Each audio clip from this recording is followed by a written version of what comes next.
Hey guys, मैं श्रीलंका में हूँ और यहाँ रानमासु उयाना नामक जगह पर एक बहुत अजीब पत्थर का पुरावशेष है। यहाँ इस सुनसान जगह पर आप एक अजीब गोलाकार नक्काशी देख सकते हैं जिसने पुरातत्वविदों और सैलानियों दोनों को अचंभे में डाल रखा है। इसकी बनावट बहुत ही जटिल है, जो कि एक इलेक्ट्रिक सर्किट के रेखा चित्र या तकनीकी चित्रकारी से मिलती जुलती है। और श्रीलंका के लोगों का विश्वास है कि ये एक स्टार गेट है, एक ऐसा द्वार जिससे देवता दूसरे ग्रहों से यहाँ आए। पुरातत्वविदों को नहीं पता कि इसे कब बनाया गया था, लेकिन सामान्यतः ये माना जाता है कि यह लगभग 6500 साल पुरानी है, जिसका मतलब है कि आप दुनिया की सबसे पुरानी नक्काशियों में से एक को देख रहे हैं। ये इजिप्ट के पिरामिड्स और इंग्लैंड के स्टोनहेंज से ज्यादा पुरानी है। लेकिन इस जटिल नक्काशी का मतलब क्या है? इसे श्रीलंका में सक्वाला चक्राया कहा जाता है, जिसका मतलब है इस संसार का चक्र। सिंहला भाषा में सक्वाला का मतलब होता है संसार और तमिल या संस्कृत भाषा में चक्राया का मतलब होता है पहिया। इसे संसार का पहिया क्यों कहा जाता है? और उससे भी महत्वपूर्ण बात यह है कि अगर मुख्य धारा के पुरातत्वविदों का विश्वास है कि ये बस पत्थर पर की गई एक साधारण नक्काशी है, तो इसकी सुरक्षा के लिए लोहे की बाड़ क्यों लगाई गई है? स्थानीय लोगों का कहना है कि इस नक्काशी से कभी-कभी एक अजीब सी ऊर्जा निकलती है और इसके बहुत पास खड़े रहना या बैठना उचित नहीं है। यहाँ एक बुजुर्ग सज्जन हैं जो मुझे ये दिखाने की कोशिश कर रहे हैं कि इस स्टार गेट से अजीब सी ऊर्जा निकलती है। ये इसका प्रदर्शन एक स्ट्रिंग से बंधी हुई पवित्र ताबीज से कर रहे हैं और ये तुरंत ही घूमने लगती है। इस घूमने की गति को आसानी से नकली तरीके से किया जा सकता है, लेकिन मेरे पास कुछ है जिसे ईएमएफ डिटेक्टर कहते हैं। ये ऊर्जा में हो रहे बहुत छोटे परिवर्तन को भी दिखा सकता है और आप देख सकते हैं कि ईएमएफ मीटर की सुई तुरंत ही दूसरी साइड पर चली गई, जिसका मतलब है कि इससे बहुत उच्च स्तर की ऊर्जा निकल रही है। इस मीटर में सिर्फ 5 मिलीगॉस तक ही दिखता है, लेकिन इस पत्थर से निकलने वाले चुंबकीय प्रवाह का स्तर इससे भी अधिक होगा। इसका स्पष्ट रूप से यह मतलब है कि यहाँ कुछ बहुत ही अजीब हो रहा है। और भी अजीबोगरीब बात यह है कि यहाँ से निरंतर प्रवाह नहीं होता है और हम इसे कुछ ही समय पर देख सकते हैं। जब मैंने इसका कुछ ही समय बाद दोबारा निरीक्षण किया तो इसमें कोई रीडिंग नहीं दिखी। याद कीजिए, मैंने आपको पहले ही एक और स्टारगेट भारत में ही दिखाया था। इस जगह को पूरी तरह से बाढ़ से घेरा जा चुका था, तो इसलिए यहाँ ईएमएफ पता करने का कोई रास्ता ही नहीं था। इन स्टारगेट्स का उद्देश्य क्या है? श्रीलंका के निवासियों के अनुसार ये 6 फुट के लंबे स्टारगेट सिर्फ देवों के आकाश से उतरने के द्वार नहीं हैं, बल्कि अगर इसका उचित रूप से उपयोग किया गया तो इस स्टारगेट के जरिए मनुष्य भी ब्रह्मांड के दूसरे भाग में जा सकते हैं। हम देख सकते हैं कि यहाँ बिल्कुल इस नक्काशी के सामने कुछ सीटों की खुदाई की गई है।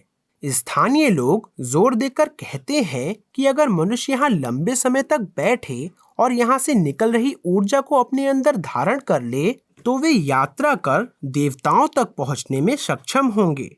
दूसरा सिद्धांत यह कहता है कि इस रेखा चित्र के मध्य में बने इन 7 सर्कल पर ध्यान केंद्रित करने से दुस्वप्न की स्थिति पैदा होगी और ये सूक्ष्म यात्रा और साइकेडेलिक अनुभवों का कारण बनेगी। कुछ लोगों का ऐसा भी विश्वास है कि भगवान बुद्ध ने खुद इस स्टारगेट का भ्रमण कम से कम 3 बार किया था और वे इसे संचालित करने और दूसरे ग्रहों पर यात्रा करने में सफल रहे थे। कुछ तांत्रिक बौद्ध इस स्टारगेट को खोलने के प्रयास में अभी भी रात के वक्त इस स्थान पर आते हैं, तेल के दीपक जलाते हैं और बहुत गहरे ध्यान की अवस्था में बैठते हैं। ऐसा माना जाता है कि तीव्रता से ध्यान केंद्रित करने पर या इन प्रतीकों के एक खास कॉम्बिनेशन को स्पर्श करने पर स्वर्ग के द्वार को खोला जा सकता है। पश्चिमी देशों में ऐसा माना जाता है कि प्राचीन एलियंस की धारणा की शुरुआत पिछले 50 सालों में शुरू हुई है, लेकिन एशियाई महाद्वीप में लोग इस पर हजारों सालों से विश्वास करते आ रहे हैं। ये सज्जन जो इस जगह पर रोज ध्यान करते हैं, ऐसा मानते हैं कि हिंदू देवता इस स्टार गेट का उपयोग कर धरती पर आए। Your Skanda, 12 hands and 6 faces. Skanda. They also aliens. They also aliens. Skanda is alien. Here, Bhadrakali means young time. Kali means time, high. So Vajra means youth. Yeah. So they also aliens. Properly and exactly you cannot say that, but we are getting that smell, the shadow. It is not from this world. जैसा कि आप देख सकते हैं, इन्होंने कभी भी ancient aliens के बारे में ना कुछ देखा है ना सुना है, लेकिन आप देख सकते हैं कि ये कितनी दृढ़ता से विश्वास करते हैं कि देवता आकाश से उतरे थे। पुरातत्वविदों ने इस बात को पूरी तरह से नकार दिया है कि इसका एलियंस या उन्नत तकनीक से कुछ भी लेना देना है। हालांकि वे जिस बात का दावा करते हैं वह और भी ज्यादा चौंकाने वाली है। मुख्यधारा के पुरातत्वविद दावा करते हैं कि यह दुनिया का नक्शा है और ये मौजूद विश्व के मानचित्रों में से सबसे पुराना है, लेकिन वे इस सिद्धांत को सिद्ध करने के लिए कोई साक्ष्य नहीं देते हैं। अगर मुख्यधारा के पुरातत्वविद सही हैं, तो प्रारंभिक मनुष्यों ने, जो कि उनके अनुसार आदिम लोग थे, ऐसे उन्नत रेखा चित्र की नक्काशी कैसे की? ये नक्काशी तकनीकी तौर पर इतनी उन्नत है कि आज तक कोई भी इसके गूढ़ रहस्यों को नहीं समझ पाया है। इसमें ऐसे कई प्रतीक हैं जो कि आधुनिक यंत्रों से मिलते जुलते हैं, जिसे हम आज उपयोग करते हैं। ये दो संकेंद्रित वृत्त इंडक्शन कॉइल या चुंबकीय कॉइल से उल्लेखनीय रूप से समान दिखते हैं। मध्य के कॉइल के बिल्कुल बगल में हम साइन वेव भी देख सकते हैं। क्या यह सिर्फ एक संयोग है या यह सचमुच बिजली को प्रतीकात्मक रूप से दिखा रहा है? यहाँ बहुत सारे छोटे सर्कल हैं जिनके अंदर क्रॉस बने हुए हैं, जो कि आजकल के स्क्रू के ऊपरी दृश्य से मिलते जुलते हैं। आकर्षक बात यह है कि ऐसा लगता है जैसे कि ये स्क्रूज कुछ आयताकार डिब्बों से लगे हुए हैं। ये तकनीक बिल्कुल वैसी ही है जैसी हम आज बहुत सारे यंत्रों में उपयोग करते हैं। आखिरकार यहाँ दाईं और बाईं ओर दो प्रतीक हैं, जो कि आजकल उपयोग में आने वाली एक फ्लिप स्विच और एक रीसेट बटन के समान दिखती है। केवल बाहरी रिंग में बनी हुई जलीय जंतुओं की श्रृंखला ही एक ऐसी विशेषता है जो कि किसी तकनीकी यंत्र के जैसी नहीं दिखती, जबकि अंदर की सारी चीजों का विवरण टेक्नोलॉजी से किया जा सकता है।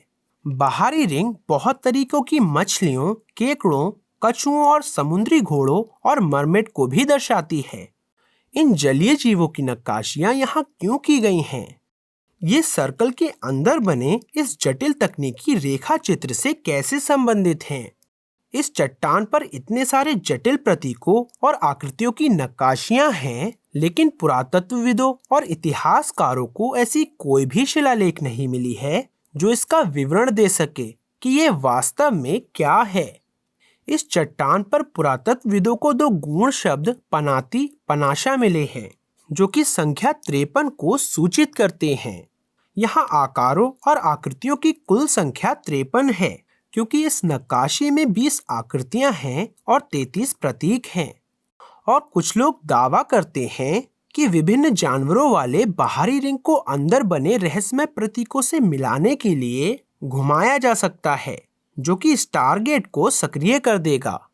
मैं निश्चित रूप से नहीं जानता कि ये स्टारगेट की सिर्फ एक रेखा चित्र है या ये एक वास्तविक स्टारगेट है जिसे टेलीपोर्टेशन के लिए इस्तेमाल किया जा सकता है।